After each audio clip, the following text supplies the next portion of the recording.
Bismillahirrahmanirrahim. Assalamualaikum warahmatullahi wabarakatuh. Bapak-bapak, ibu-ibu, mas-mas, mbak-mbak, khususnya adik-adikku sekalian yang dirahmati Allah dimanapun Anda berada. Kembali di IIP Channel bersama saya, IIP Wijayanto. Kali ini tema kita adalah agar semua orang yang mengkhianatimu gigit jari dan menyesal seumur hidupnya. Ya. Nah, jadi memang kira-kira nih, sebelum kita masuk lebih jauh ke materi ini, saat ada seorang wanita misalnya, setiap pagi aktivitasnya pakai daster, ya, nyuci. Setelah itu dilanjutkan dengan masak, ya. Setelah itu nonton sinetron yang dibuka di televisi, melihat mantannya hadir, ya. Apakah sebagai pengusaha, apakah sebagai pemerhati, atau sebagai apapun, ya. Muncul, ya, dengan segala kehebatannya, kecerdasannya, kepintarannya, kemudian materi yang melekat pada dirinya. Kira-kira si wanita berdaster tadi meringis nggak tuh? Gigit jari atau tidak? Ya, misal dia setiap bulan dapat suplai dari suaminya untuk belanja, untuk bayar listrik 500.000. Sementara mantannya misal sekali hadir di TV, hadir sebagai narasumber, honornya 5 juta rupiah setengah jam. Ya, atau contoh yang lain biar seimbang, ya. Ada seorang laki-laki, ya, pagi hari dia berangkat dari rumah untuk mencari nafkah dan belum tahu apa yang bisa dikerjakan. Yang penting berangkat dulu, ya, nanti seketemunya lah, begitu, ya. Berangkat dari rumah dalam keadaan belum sarapan karena di rumah tidak ada makanan misalnya. Kemudian dapat uang, yang pertama dilakukan adalah nyari alas perut dulu, karena tidak bisa bekerja kan kalau lapar, ya. Nah, setelah itu misal di tempat makan ada televisi, dia melihat mantannya hadir di televisi sebagai akademisi kah, sebagai pemerhatikah, sebagai pengusahakah yang berbagi pengalaman dan seterusnya tadi, ya. Kira-kira dia gigit jari atau tidak? Menyesal atau tidak meninggalkan mantan yang saat ini tampil sekeren itu, ya. Mungkin dia untuk bisa mencari uang 50.000 satu hari itu cukup berat. Sementara mantannya sekali ngomong di TV misal dibayar 5 juta rupiah selama setengah jam. Padahal sehari dia bisa ganti 3-4 televisi untuk menjadi narasumber. Itu contoh saja, ya. Hidup ini tidak ada yang tahu apa yang akan terjadi pada diri seseorang yang dia khianati, yang dia tinggalkan, yang dia sakiti di kemudian hari. Tidak ada yang tahu, ya. Karena itu orang banyak sekali, ya, mungkin meremehkan, mungkin merendahkan, bahkan mungkin memandang kita sebelah mata. Tidak apa-apa, tetapi kita akan membuktikan di kemudian hari, ya, bahwa ketika kita mau berusaha mengubah hidup kita, mengubah nasib kita, maka semua orang yang memandang kita sebelah mata, semua orang yang tidak menghargai kita di masa lalu, itu akan berbalik, akan nyungsep, dan akan ngaku-ngaku sebagai teman, sebagai sahabat, sebagai apalah begitu, ya. Hidup itu begitu. Saat kita tidak punya apa-apa, orang begitu gampang, begitu mudah mengkhianati kita. Tetapi begitu kita sudah punya apa-apa, sudah punya segalanya, maka semua orang akan datang merubung, ya, dan ingin ikut kecipratan manfaat dari kita. Jadi logika zamannya itu sebenarnya sangat sederhana. Dimanapun ada uang, orang akan datang merubung. Ya, coba dilihat deh, setiap ada pembagian apa sembako atau apapun, ya, itu mesti orang datang berduyun-duyun, kan? Walaupun tidak kenal sama sekali. Misal dengan orang yang membagikan tadi. Dimanapun ada gula, di situ pasti semut akan datang merubung. Ya, Anda bisa cek tuh. Anda jatuhkan saja, gula tidak usah banyak-banyak, seujung sendok saja. Tidak akan lama tuh, semut akan berdatangan. Nah, kesuksesan itu adalah laksana gula. Ya, saya garis bawahi, ya, sukses dalam hidup itu adalah laksana gula, manis, yang diinginkan oleh semua orang. Kalaupun dia tidak bisa sukses, ya, setidaknya dia akan ikut nempel kepada orang yang sukses, agar dia bisa ikut mendapatkan manfaat dari kesuksesan orang-orang tadi. Dan Anda akan kaget. Dulu kok pas kuliah, dengan saya kenal saja, ndak mau. Kok sekarang bisa ngaku sebagai teman? Ya, saya ndak kenal nih orang ini siapa. Tapi dia mengaku sebagai saudara saya, dari jalur saudara yang ini, dari jalur sepupu yang sana, sepupu itu, dan seterusnya tadi.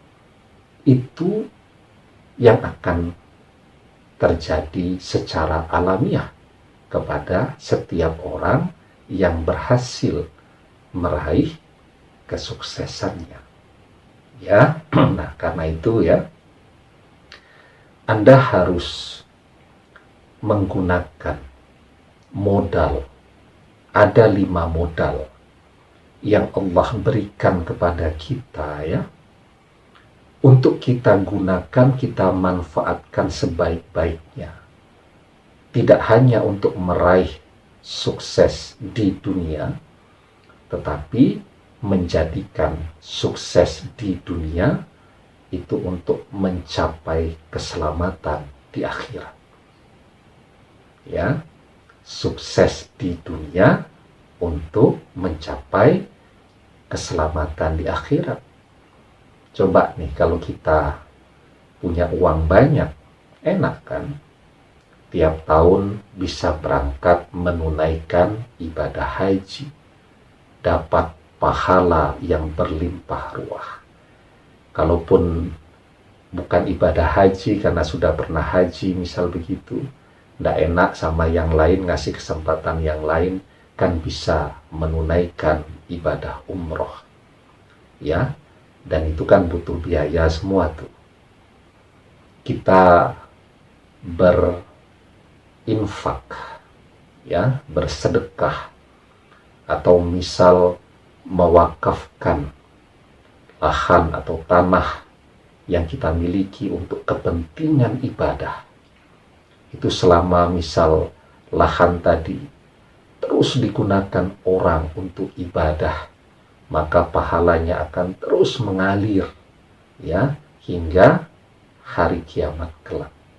Jadi menggunakan sukses di dunia untuk mencapai kesuksesan di akhirat kelak. Dan itu ada 5 hal yang Allah berikan modalnya kepada kita dan harus kita manfaatkan. Rasulullah sallallahu alaihi wasallam bersabda, "Iqtanim khamsan qabla khamsin, sababaka qabla haramika, wasikhataka qabla saqamika, waqinaka qabla fakrika, wa faraghaka qabla sukhlika, wa hayataka qabla mautika." Gunakan yang 5 sebelum datang yang 5. Masa mudamu sebelum tuamu, masa sehatmu sebelum sakitmu, masa kayamu sebelum miskinmu, masa lapangmu sebelum masa sibukmu, dan masa hidupmu sebelum matimu. Ya, nah jadi ini 5 hal. Masa muda harus kita gunakan sebaik-baiknya untuk melengkapi diri kita dengan berbagai skill, ilmu pengetahuan yang akan membuat kita menjadi lebih unggul dari orang yang lain. Orang yang punya ilmu itu, ya, itu seperti bintang di tengah kegelapan malam. Biarpun malam gelap, tapi bintang selalu kelihatan. Ya, orang berilmu itu seperti ketika semua orang pakai baju hitam, dia sendiri yang pakai baju warna putih, selalu kelihatan. Ya, kemudian apalagi yang kita manfaatkan? Kesehatan.